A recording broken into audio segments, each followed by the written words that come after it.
This podcast is powered by Pelotonia. To learn more about our goal to end cancer, visit Pelotonia.org or see the link in the episode notes. You know, even though these were experts, you know, these are Harvard professors, you know, telling her that, like, this was it. She moved to California to go to different doctors who were willing to continue to treat her.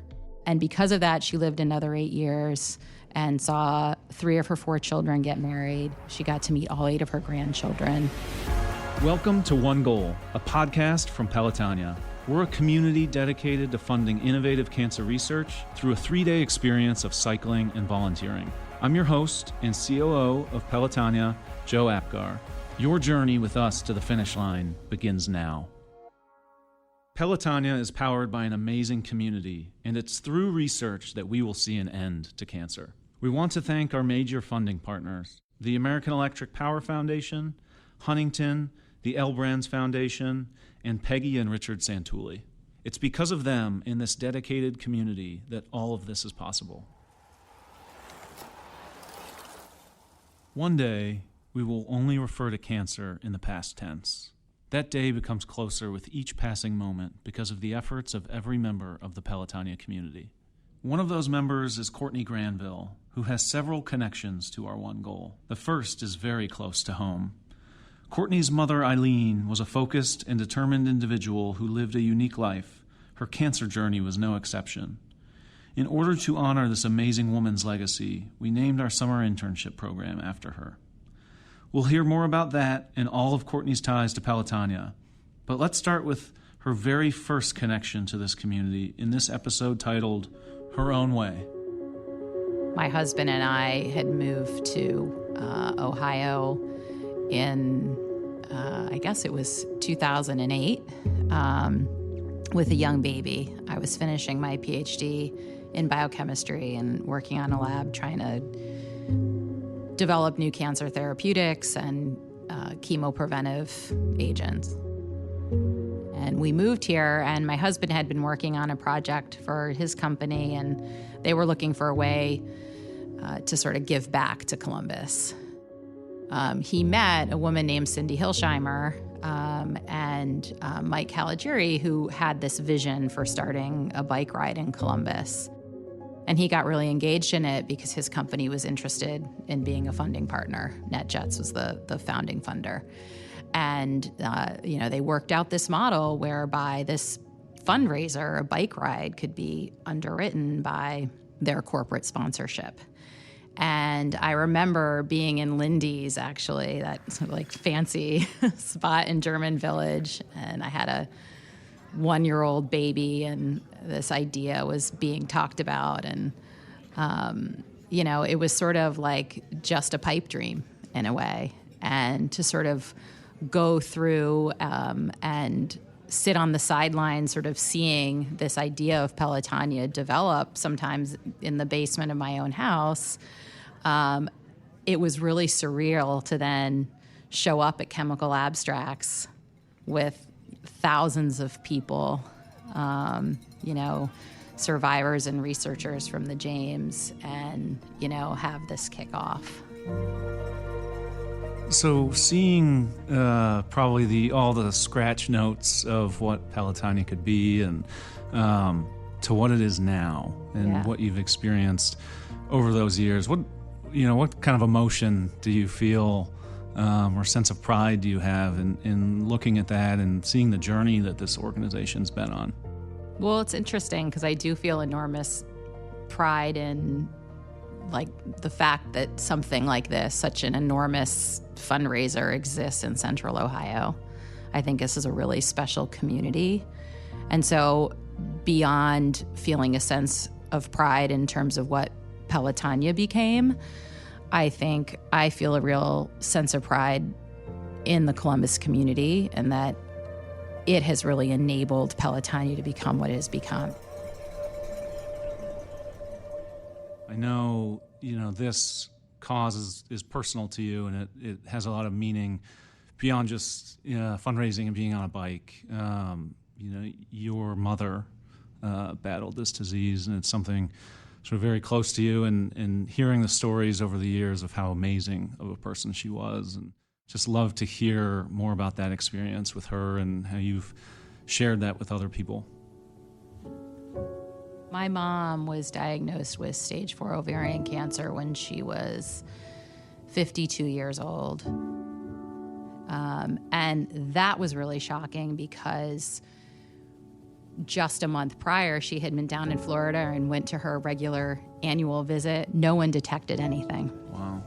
What happened after that? And, everything that I've heard and know from my experiences, stuff just happened so quickly.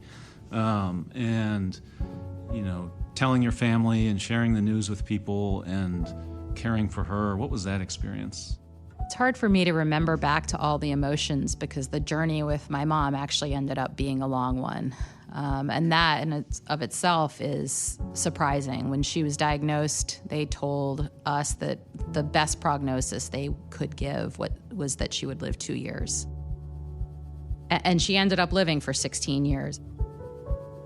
I think my mom had 60 plus cycles of platinum chemotherapy during the course of the 16 years, which is really, really unusual. She would essentially achieve a remission every 2 to 3 years and then relapse. But for whatever reason, her cancer would respond and she would get those remissions. I remember about 8 years into it, and they told her they could no longer do any surgeries. Part of her journey along the way, every few years, it wasn't just chemo. They would do some additional debulking surgeries, and they told her there was really nothing they could do for her anymore. They didn't want to give her any more platinum. She was starting to develop neuropathies and things. That was of concern. But my mom, even though these were experts, these are Harvard professors, telling her that, this was it, and, she should think about quality of life. When they told her they couldn't do anything for her anymore, she moved to California to go to different doctors who were willing to continue to treat her. My mother, when Hazel was born, was living in Los Angeles, California, and I was here in Columbus, Ohio. And she would go through her treatment for a day. In California. She would get on the airplane the next day and fly to Columbus. And she would spend about a week convalescing in my house. And then she would spend 2 weeks hanging out with my daughter. And she would sit with this little bopping head on her shoulder, on her lap. She had a stack of about probably at least 30 board books. My mom would sit there between Hazel's naps and read her every single book in the pile. And she probably did that 3 times a day, every day funny. for those weeks when she was there. And then she would get back on the plane and go back and do it all over again. She lived another 8 years and saw 3 of her 4 children get married. She got to meet all 8 of her grandchildren before she passed away. In those extra 8 years. In those extra 8 years. Yeah. Yeah. How would you describe your mom to someone that just walked in off the street and wanted to really understand who she was? I kind of have to half laugh when I think about my mom. She was, really somebody that was actually kind of hard to get a handle on. She was really incredibly intelligent and knowledgeable. She was a bit crazy. I have this memory of her. One day I came home from work. I was stressed out and tired. And my mom had completely moved all the dishes because she thought when you were unpacking the dishwasher that the cups should be in the left cabinet, not the right cabinet, and the plates that were in the right cabinet, and vice versa. And so she moved everything around. And, it's funny to look back on it because it's, first of all, sort of funny that someone would even care enough to do something like that. So, this prompted a huge argument in our house. My mom, walking out and saying, she never wanted to see me again and, all this stuff, which, is just, I think, sort of typical in a mother-daughter relationship. At least I think it's typical because that's how ours was. But she just thought that there was a way that things should be in the world, and that's the way they were going to be. And you really couldn't argue with her. She just, was going to make it happen come hell or high water. I want to talk about our internship program at Pelotonia. And our internship program is actually named the Granville Internship Program, and it's in honor of your mother. Would love to just hear how that came about and why that's so important to you, and how you and your family really used that as a vehicle to honor your mother and her legacy. Well, I think, the opportunity to do something to remember a loved one is one that I think shouldn't be passed up. When we lose people we love, we have so many memories of them, and I think it's easy to lose sight of those. And so having this internship, first of all, on a very personal level, is a way to honor her legacy and, be able to, at least on a yearly basis, have this touch point with the memories that we have and who she was and what she was about, and be able to share that with other people. I think her story of wanting to live, and her story of being willing to try new approaches, and her real passion for knowledge and science, and wanting to move the needle on cancer so that other people wouldn't have to go through what she went through. I think this is a really amazing way to honor her, because in having interns at Pelotonia, it not only moves forward the mission of Pelotonia as an organization by bringing, new, fresh minds, and by bringing hands to the massive job that needs to be done every summer. Much needed hands in the summer. It also is a training opportunity for these interns, and I think that's something my mom would have been really proud of. That not only is she able to have an impact in that moment,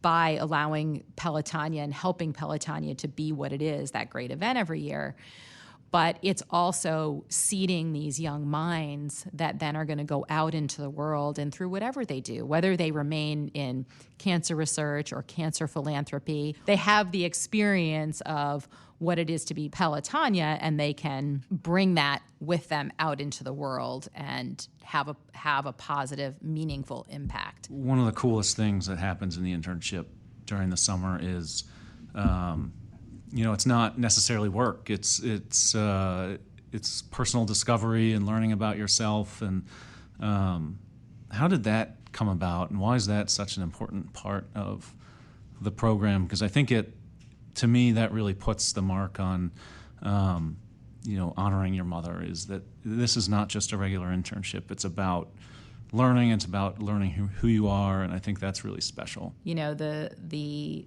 way that internship came about was just really organically, and it was started out of need.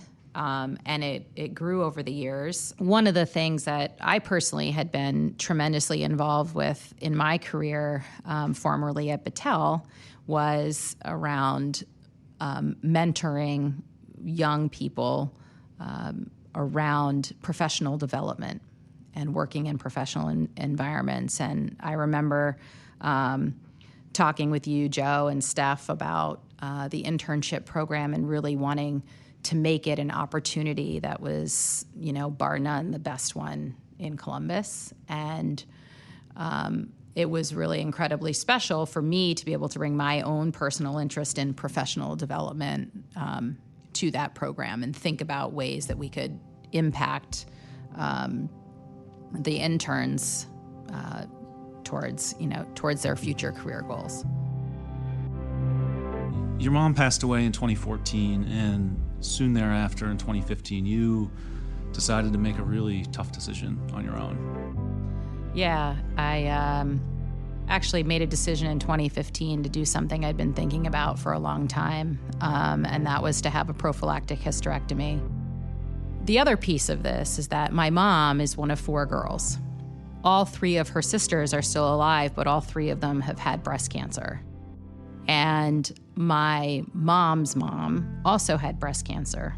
So that's like genetics 101. You look at the family pedigree and every single female circle that came before you, every single one has had breast or ovarian cancer.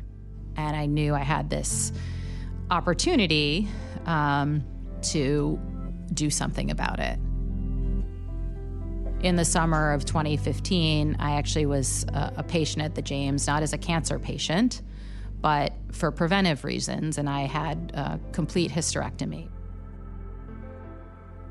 What was your experience like as a patient there? I mean, we hear stories all the time about, everybody knows the hospital's beautiful and it's clean and it's nice, but talk about the staff and your doctors and the experience you had with them.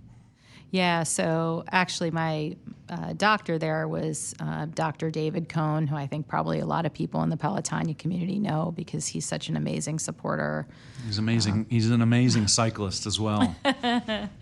And, David and I had gotten to know each other because he actually helped care for my mom. My mom had this plan that when she got really sick, she would move to Columbus and live with me and my family. And my husband and I, we felt really strongly about wanting to care for her and care for our family members in that way. And so because she knew her medical treatment was going to be really important and she wanted a doctor who really understood her and understood her disease, she would see Dr. Cohn every now and again when she was in town visiting us from LA. And he actually was the one who cared for her in the last 2 months of her life. So I had gotten to know Dr. Cohn over years, really even outside of Pelotonia. He and I met and just talked through my options. And that experience, he's such a compassionate person. And I didn't even really feel like I was talking to a doctor. So in 2019, you rode on a new Peloton called Team Egan, and this was one of the biggest fundraising first-year Pelotons we've ever had, and had a contingent of 15 to 20 strong of people that came from New York to ride in this event. They had never seen the event before. It was their first time, and I think that was really special for them and their community. But can you talk about what Team Egan was, what it meant, why you guys decided to start the team in the first place? It really starts with our good friends Patrick and Sarah Egan. Patrick was a fraternity brother of my husband, and he and his wife Sarah became incredibly close to Danny and I when we were living in Washington, D.C. Patrick lived outside New York City. He was just a really wonderful, fun person. He was one of those people who could just really bring people together. And unfortunately, in September of 2018, he went to the hospital with shoulder pain. They ended up determining that he had a tumor. And he was finally diagnosed with angiosarcoma, which is a very aggressive cancer of the blood vessels. And Patrick had a really short battle and ended up passing away in January of 2019. I think it was interesting being a part of Pelotonia this year. His wife, Sarah, captained Team Egan in memory of Patrick. And that was really, I think, in part born out of the relationship that Sarah and Patrick had with us here in Columbus, and knowing that we had been involved, sending in, checks to support our rides. And, they had been aware of it, and as had other friends of Patrick. And that sort of friend group really kind of coalesced around Sarah and said, let's do this. And I know it was a way for, I think, those around Sarah to do something and to be a part of a bigger movement and do something in memory of Patrick.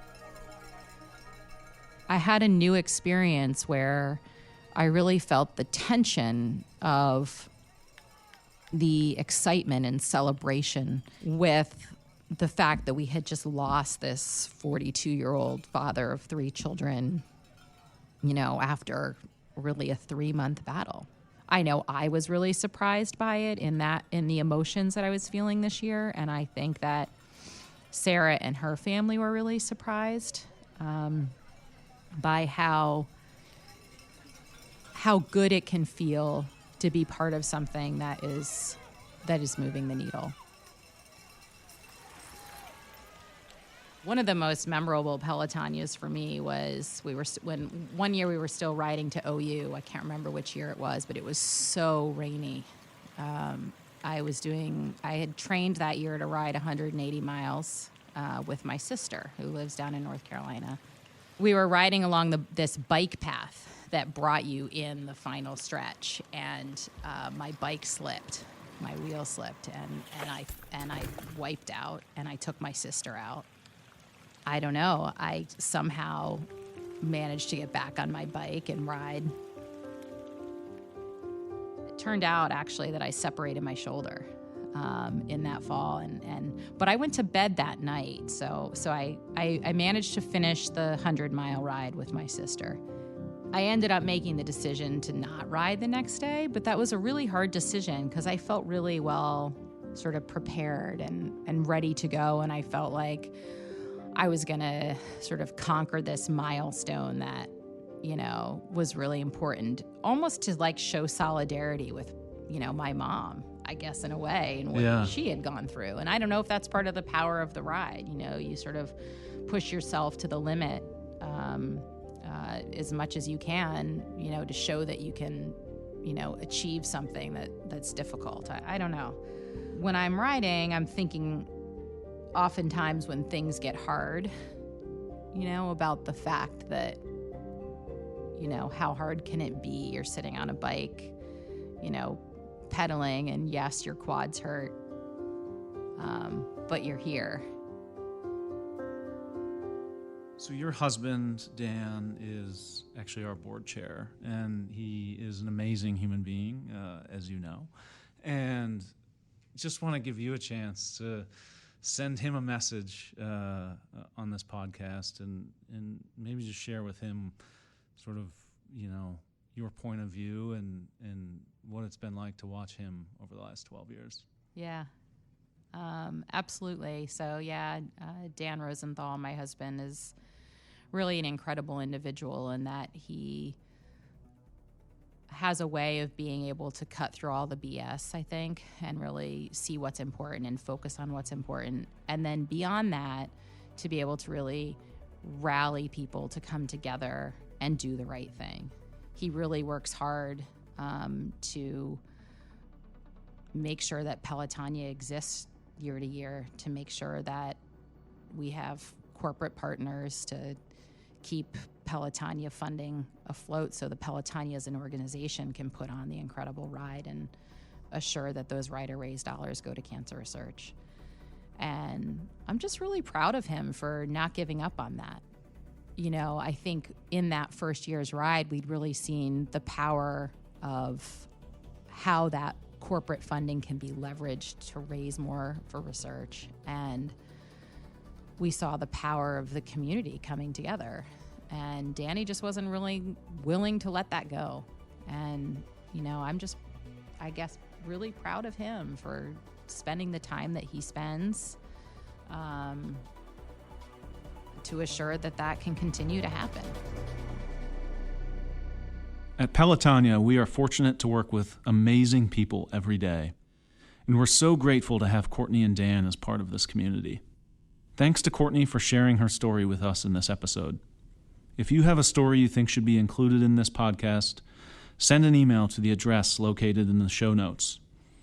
And just before we wrap up this episode, we need to thank our major funding partners once more.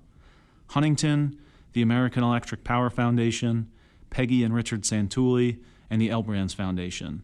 It's because of them, every penny raised goes directly to innovative cancer research. Here's a preview of the next episode of One Goal. And he said to me, because I asked him, I said, how you doing? He says, okay. He says, Dad, I haven't dreamed for a long time. You know, that gives you hope to dream about your future and all things. He says, I haven't dreamed anything, but this is the first time after he met Melissa, his now wife. He says, I can dream. You've been listening to One Goal, a podcast from Pelotonia. The first half of Season 2 will be hosted by me, Chief Operating Officer of Pelotonia, Joe Apgar, with interview and production scheduling by our marketing and communications team duo, Emily Smith and Gabby Blauer. Produced, mixed, and sound designed at the studios of Wessler Media by Vince Tornero. Additional mastering by Joey Gerwin at Orange Judio. Special thank you to all of our guests for being so open and willing to share their amazing stories. Please be sure to rate, review, and subscribe to this podcast, as that will help others hear these empowering journeys. If you're curious about joining the Pelotonia community, please see the link in the episode notes or visit pelotonia.org. That's pelotonia.org.